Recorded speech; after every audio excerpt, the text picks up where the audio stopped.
कृपया डिलीट कर दे, ये उपयोगी नहीं है। अभय एक सीधा साधा लड़का था। ग्रेजुएशन की पढ़ाई करने के लिए अब उसे अपना गांव छोड़कर शहर में दाखिला लेना था।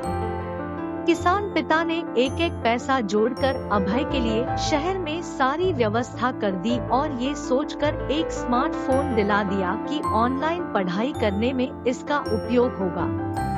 स्वभाव से अंतर्मुखी अभय को अब अपने सपनों को पूरा करने के लिए बहुत मेहनत करनी थी।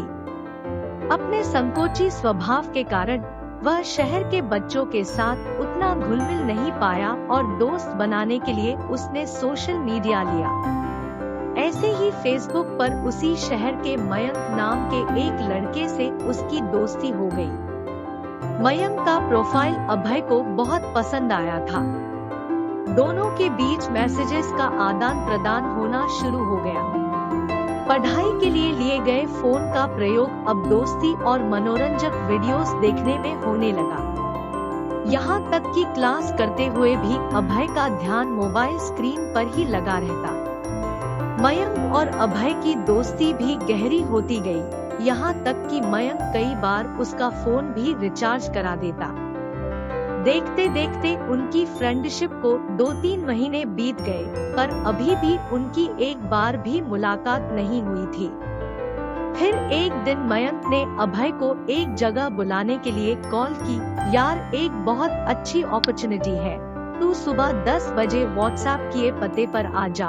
अब पढ़ाई के साथ साथ तू हर महीने 5,000 रू भी कमा सकता है और इसी बहाने हम दोनों पहली बार फेस टू फेस मिल भी लेंगे।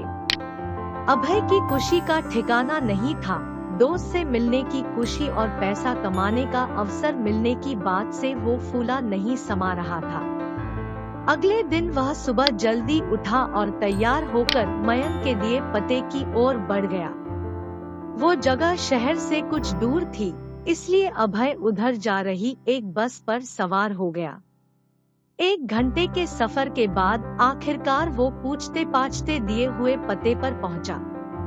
अभी वह दरवाजा खटखटाता कि इससे पहले एक कार उसके पास आकर रुकी। उसमें से 45-50 साल का एक अधेड़ व्यक्ति बाहर निकला और बोला, सुनो बेटा, क्या तुम्हारा नाम अभय है? जी अंकल, अभय बोला। मुझे मयंक ने भेजा है।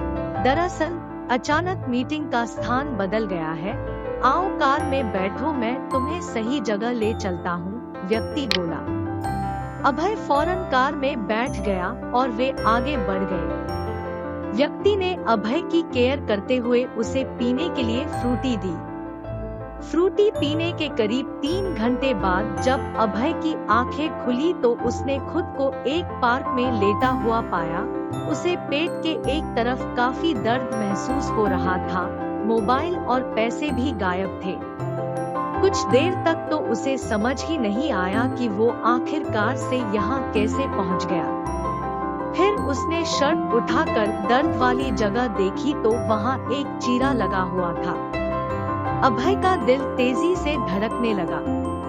वह समझ चुका था कि उसके साथ कुछ बहुत गलत हो चुका है।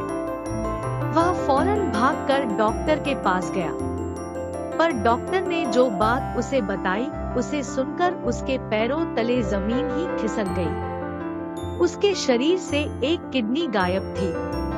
अब उसकी काटो तो खून नहीं वाली हालत हो गई। सोचने लगा, क्या सपने लेकर गांव से शहर आया था, अब अपने पिताजी को क्या जवाब देगा। वह भागा भागा पुलिस के थाने पहुंचा।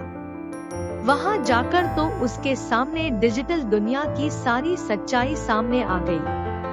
यह जो फेसबुक पर मयंक का प्रोफाइल था वह कोई युवा नहीं बल्कि वही अधेड़ व्यक्ति था जिसने उसे कार में बैठाया था। वह आकर्षक अकाउंट बनाकर अभय जैसे लोगों को जो सफलता शॉर्टकट में चाहते थे और ऐसे छलावे पे विश्वास करते थे, फांसता था। फिर धीरे धीरे पर्सनल लाइफ उन्हें नौकरी का झांसा देकर बुलाता।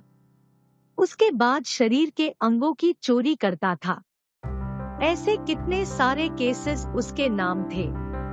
सोशल मीडिया ना होकर अगर अभय वास्तविक दुनिया में सोशल होता तो शायद ऐसी नौबत ही नहीं आती। स्क्रीन के पीछे का सच अब आईने की तरह साफ हो चुका था। इतनी बड़ी ठोकर लगने के बाद अब उसने मोबाइल स्क्रीन पर अपना समय गंवाना बंद कर दिया। वास्तविक और आभासी दुनिया के बीच का फर्क अब उसकी समझ में आ चुका था, पर बहुत कुछ खोने के बाद।